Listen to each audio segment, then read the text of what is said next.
ఎన్నికల కమిషన్ కొన్ని ఒత్తిడులకు లొంగిన వా మాట వాస్తవాన్ని కూడా కలిగించారు. అయితే ఎన్నికల సంఘం ఎవరి ఒత్తిడులకు లొంగు అలాగే ఎన్నికల సంఘం వీళ్ళు కోరిన వెంటనే బదిలీ చేయడంతో పాటు పురంధరేశ్వర గారు చెప్పిన ఒక లిస్టులో కొంత వ్యక్తుల్ని ఎన్నికల సంఘం నియమించింది. అభ్యంతరకరంగా అధికార కొందరు దాన్ని ఒక అభ్యంతరంగా లేవదీస్తారు. ఇది ఏ రకమైన సంకేతాన్ని అందిస్తుంది ఎన్నికల కమిషన్ విధులకు సంబంధించిన వరకు? అలాగే వాండాలిజం, ఎన్నికల ఈవీఎంని పగలగొట్టడం, అంతకు ముందు పార్టీ వాళ్ళు రిగ్గింగ్ చేశారు, దాన్ని మాత్రం వాళ్ళు కప్పిపుచ్చి దీన్ని మాత్రం ఒక పార్టీ చేత అది బయటికి వైరల్ చేయించారు. తర్వాత ఎన్నికల కమిషన్ కొంత గ్యాప్ ఇచ్చి ఇది బయటికి తీసింది. ఇవన్నీ ఎట్లాంటి పరిణామం? స్వేచ్ఛగా ప్రజాస్వామ్యబద్ధంగానే ఎన్నికలు జరిగే మీ అభిప్రాయం ఏమిటి? సార్ నమస్కారం అందరికీ. ఇప్పుడు ఎన్నికల కమిషన్ ఒత్తిడికి లోనవడం అనేది మామూలుగా ప్రతి ఎన్నికల్లో జరుగుతుంది. అది కొందరేమో ఒత్తిడి ఉందంటారు, లేదంటారు. ఎన్నికల కమిషన్ ఒక రకంగా చూస్తే చాలా ఎఫెక్టివ్గానే పనిచేస్తుంది. గత అనుభవాలను దృష్టిలో పెట్టుకొని 2019లో ఎక్కడెక్కడ రీపోలింగ్ అవకాశం వచ్చిందో చూసుకొని ఈసారి ఎక్కడెక్కడ ఉంటాయనేది ఇంటెలిజెన్స్ రిపోర్ట్స్ కానీ ఇక్కడ డిస్ట్రిక్ట్ ఎలక్షన్ ఆఫీసర్స్ యొక్క ఫీడ్బ్యాక్ తీసుకొని అంతా వాళ్ళు వెబ్ కాస్టింగ్ మ్యాక్సిమం పెట్టేశారు ఈసారి.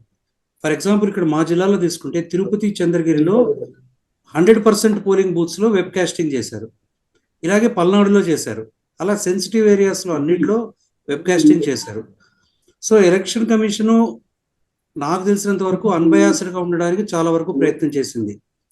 ఇక బదిలీల విషయానికి వస్తే ఎలక్షన్ టైంలో బదిలీలు చేయడం అనేది కొత్త విషయం ఏం కాదు.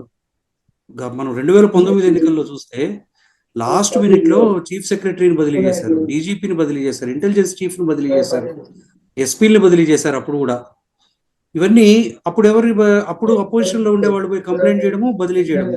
అప్పుడు సేమ్ ఇలాంటి ఆరోపణలే వచ్చినాయి. వాళ్ళని బదిలీ చేశారు, వీళ్ళు పోయి ఏం చెప్తే చేసేస్తున్నారు అనేసి అప్పుడు రూలింగ్ పార్టీ వాళ్ళు చేశారు. సో ఈ ఆరోపణలను మనం పక్కన పెడితే వాళ్ళు పని చేయడం వరకే కాదు, పని చేయడం కాకుండా మేము ట్రాన్స్పరెంట్ గా పనిచేస్తున్నాం అనేది కూడా చూపించుకోవాల్సిన బాధ్యత అధికారుల మీద ఉంటుంది. అది ఎక్కడైతే లేదో అప్పుడు ఆ ప్రతిపక్షంలో ఉండే వాళ్ళకి ఒక ఛాన్స్ ఇచ్చినట్టు అవుతుంది విమర్శించడానికి. ఇలా విమర్శించినప్పుడు ఇప్పుడు ఫర్ ఎగ్జాంపుల్ పురంధేశ్వర్ గారు ఒక లిస్ట్ ఇచ్చారు, బదిలీ చేయమని అన్నారు. ఆ బదిలీ చేయమండంలో లిస్ట్ లో జవహర్ రెడ్డి గారి పేరు ఉంది, చీఫ్ సెక్రటరీ గారు, కానీ ఆయన ఇంతవరకు బదిలీ చేయలేదు. సో పూర్తిగా వీళ్ళ ఆరోపణలు వీళ్ళు ఇచ్చిన కోరినట్టుగానే అన్ని చేశారు. ఎలక్షన్ కమిషన్ పూర్తిగా వీళ్ళ మాటలకి ఈల్డ్ అయిపోయిందని చెప్పడానికి పూర్తిగా ఆధారం ఏం లేదు దానికి. అదే ఇప్పుడు చీఫ్ సెక్రటరీని ఇంతవరకు బదిలీ చేయలేదు, కానీ గత ఎన్నికల్లో చీఫ్ సెక్రటరీని బదిలీ చేసి లాస్ట్ మినిట్లో ఎల్వి సుబ్రహ్మణ్యం గారిని తీసుకొచ్చారు. మరి అప్పుడు లేని అభ్యంతరాలు ఇప్పుడు ఎందుకు వస్తున్నాయో వారు తెలియట్లేదు. పల్నాడు విషయానికి వస్తే అక్కడ ఖచ్చితంగా అది అందరిది తప్పు ఉంది, ఎలక్షన్ కమిషన్ దగ్గర నుంచి అందరిది తప్పు ఉంది. ఎందుకు అలా అన్ని రోజులు ఇప్పుడు వెబ్ కాస్టింగ్ చేశారు. ఈ ఇన్సిడెంట్ జరిగిన పోలింగ్ బూత్ లో కూడా, పాల్వాయి గేట్ పోలింగ్ బూత్ లో కూడా వెబ్ కాస్టింగ్ జరిగింది, రికార్డ్ అయిన దాన్ని ఒకసారి ఆ పోలి తెలియకుండా మొత్తం కంటిన్యూ అయిపోయిందంటే లేదు. బ్రేక్ వచ్చింది, మళ్ళా బెల్ ఇంజనీర్ వెళ్ళి సరిగా ఉందని చూసి మళ్ళీ పోలింగ్ కంటిన్యూ చేయడానికి ఆర్డర్స్ ఇచ్చారు. ఇంత చేసినప్పుడు అంతకుముందు ఏమి జరిగిందని సీసీటీవీ ఫుటేజ్ చూడాల్సిన బాధ్యత రిటర్నింగ్ ఆఫీసర్ దగ్గర నుంచి, డిస్ట్రిక్ట్ ఎలక్షన్ ఆఫీసర్ దగ్గర నుంచి, సిఇఓ గారి దగ్గర నుంచి అందరికీ ఉంటుంది బాధ్యత. మరి ఎవరి బాధ్యతని ఎంతవరకు నెరవేర్చారో తెలియదు.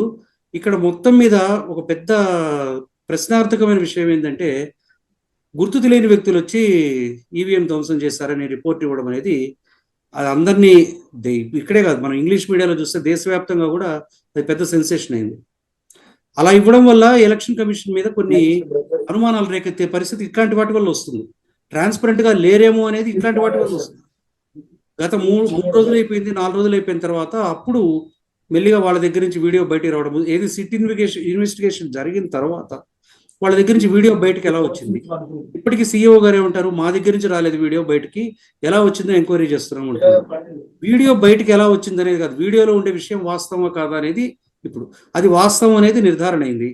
నిర్ధారణ అయిన తర్వాత దానికి సంబంధించి చర్యలు తీసుకోవడానికి election commission of India CEO గారికి స్పెసిఫిక్ గా ఆర్డర్స్ ఇచ్చింది. అది ప్రొసీడ్ అవుతోంది.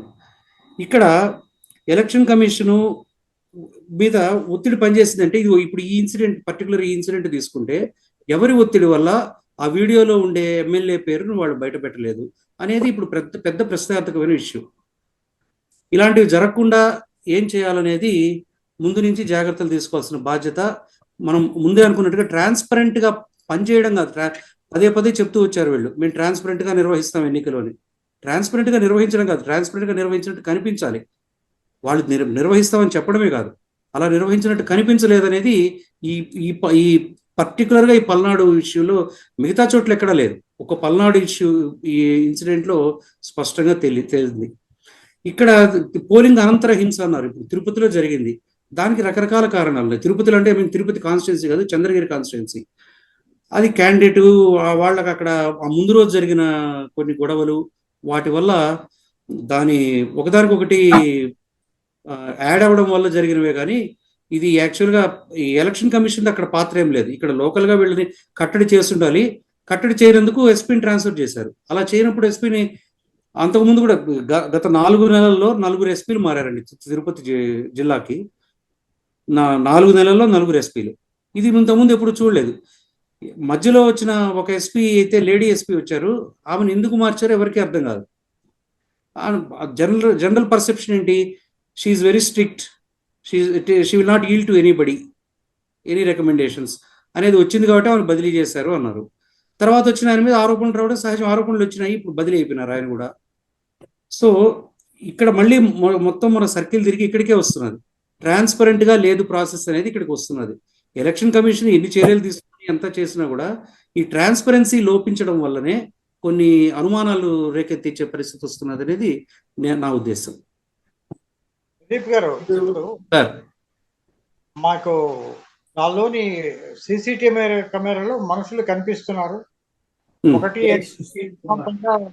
కొట్టుకోవడం, తర్వాత ఓట్లు వేయించడం, అది కనిపిస్తున్నారు. వాళ్ళందరూ ఒక పార్టీకి చెందిన వాళ్ళు ఇంకో పార్టీకి చెందిన వాళ్ళని మరి గుర్తు తెలియదు.